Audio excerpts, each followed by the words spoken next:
Yes, Kenya. Tamu sana, yes. Things are falling apart in Kenya kwanza. The center can no longer hold. I want us to have a look at a very interesting story captured by Taifa Leo, that's today. A story that is going to inform the basis of our analysis right now. Taifa Leo, kimeumana. Mpasuko katika muungano tawala wajitokeza katika kundi la WhatsApp aliko Ruto, Gachagua na mawaziri. If you go through that story, mpasuko katika muungano tawala jana ulijitokeza katika kundi la WhatsApp ambalo wamo Dr. Ruto, Bwana Gachagua, mawaziri, makatibu na wabunge. Duru katika kundi hilo ziliambia Taifa Leo jinsi ujumbe wa kiranja wa wengi katika bunge la kitaifa Silvanus Osoro ukiwalika wabunge kwa kundi ulivyozua mdahalo makali kwenye kundi hilo hadi baada ya saa 6 usiku. Habari za jioni wenzangu. Mheshimiwa Rais Dr. William Samoei Ruto anawalika nyote kwa mkutano wa pamoja wa kundi la wabunge utakaofanyika Ikulu Nairobi Jumatatu, Juni 10 saa 7 kamili asubuhi. Bwana Osoro alisema kwenye ujumbe.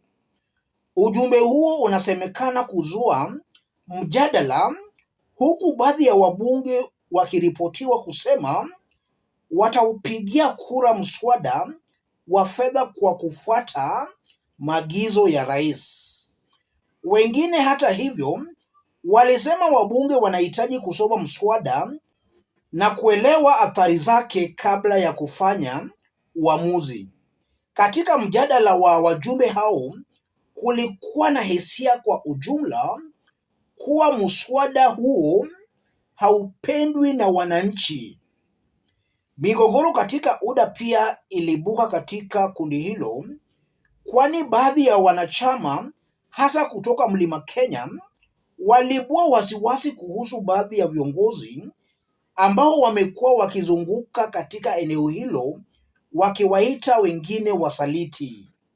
Hali hiyo imejitokeza katika makundi mengine ambayo rais na naibu wake ni wanachama, huku wadadisi wakisema Gachagua anatia mchanga kitumbua chake. Kuna makundi mbalimbali ambayo nimeona mashambulizi. Kwa saa moja iliyopita, watu wamekuwa wakimshambulia naibu rais na kumjulisha. Hii ingekuwa mbaya. Vita hivi vya ndani vimepitiwa na wakati, alisema mwanachama wa makundi mbalimbali ya WhatsApp ambaye hakutaka kutajwa jina. Kiongozi wa wengi katika bunge la kitaifa Kimani Ichung'wah alirusha kombora akitaka waheshimiwe na kulelewa na viongozi wakuu bila kutaja majina.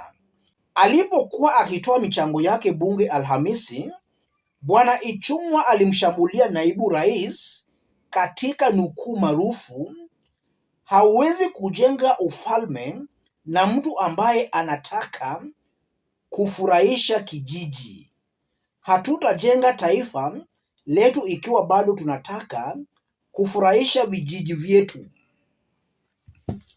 Yes, that's the story as captured by Taifa Leo, and it's exposing the big split between Ruto and Rigathi Gachagua.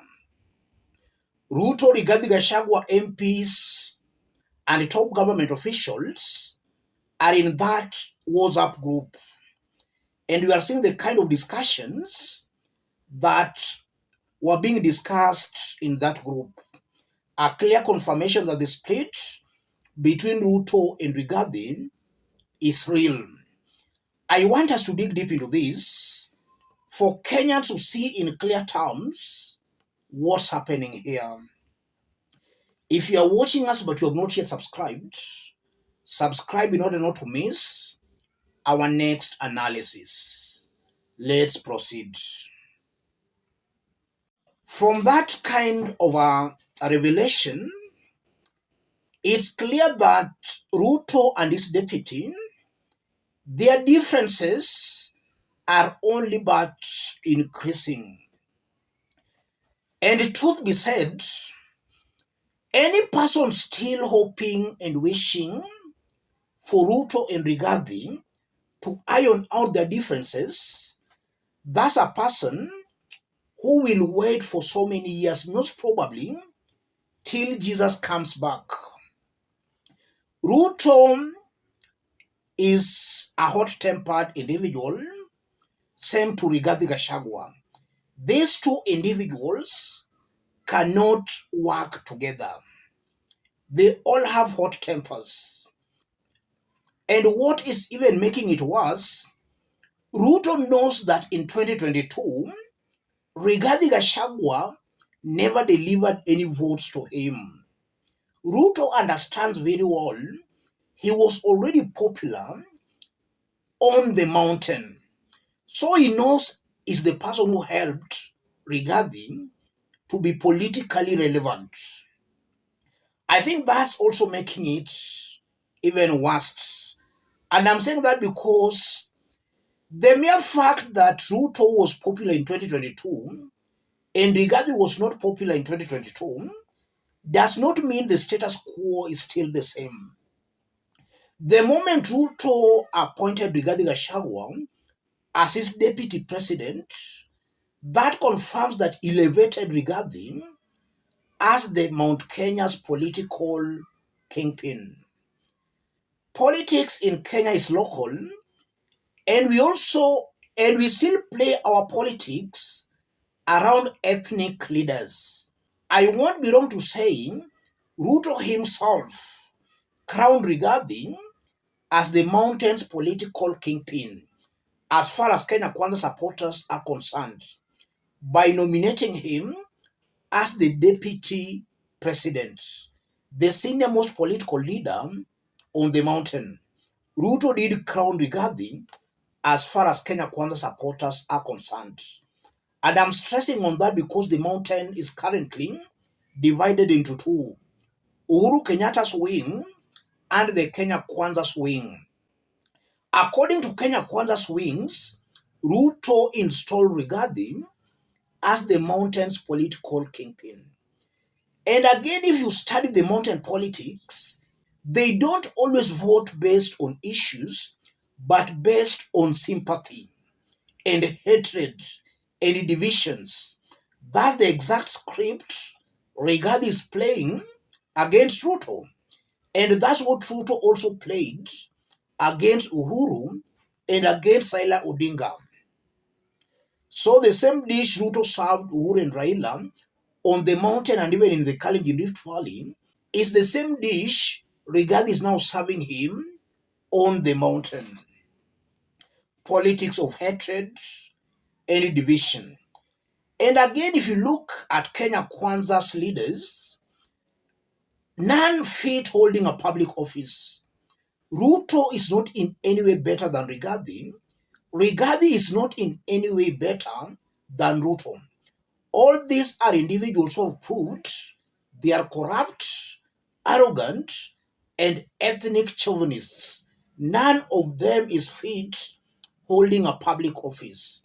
And that's why I still tell our Mount Kenya brothers and sisters that if you hate Ruto, hate Rigathi equally, because all these leaders, they are just chips of the same pot. Tribalists, arrogant, and very, very divisive. So if you hate Ruto, supporting Rigathi Gachagua, thinking that things will be different under Rigathi Gachagua, think twice before you make a similar mistake to what you made in 2022. And I'm stressing on that again because I'm seeing Rigathi has started earning some sympathy. on the mountain among some Kenya Kwanza supporters. So these people are most definitely going to make the same mistake they made by electing Ruto. And then again, they'll come back to Kenyans crying that, oh, Rigathi is not doing what we thought. The mountain should wake up. The split between Ruto and Rigathi is real. What the mountain and Kenyans should do is to reject all these leaders. They have failed Kenyans very badly. Rigathi was present when the Finance Bill 2023 was being passed, and he supported that bill. And even now, this meeting that has been called at State House, there is a meeting today and on Monday.